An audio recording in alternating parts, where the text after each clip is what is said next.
KwabaseRoma be-13. Akube yilowo nalowo azithobe phansi kwamandla ombuso, ngokuba akukho mandla ombuso angaveli kuNkulunkulu, lawa akhona amiswe nguNkulunkulu.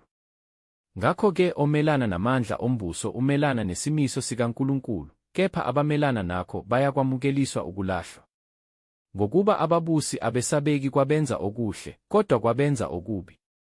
Kepha uyathanda yini ukungesabi amandla ombuso na?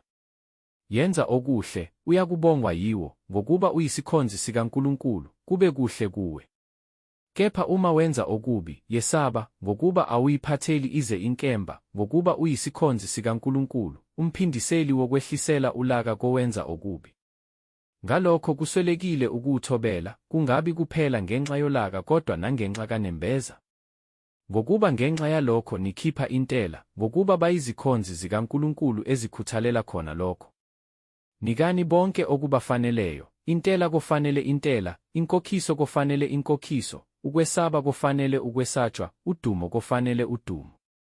Ningabi nacala lani nakubani, kuphela elokuthandana, ngokuba othanda omunye uwugcwalisile umthetho. Ngokuba lokhu ukuthi, ungaphingi, ungabulali, ungebi, ungafisi, noma ukhona omunye umyalelo, kuyahlanganiswa kuleli zwi elithi, wothanda umakhelwane wakho njengalokhu uzithanda wena. Uthando alwenzi okubi kumakhelwane, ngakho-ke uthando lungukugcwaliseka komthetho.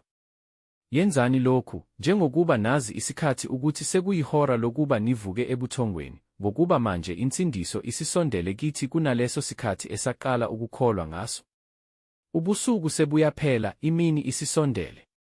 Ngakho-ke asilahle imisebenzi yobumnyama, sihlome izikhali zokukhanya.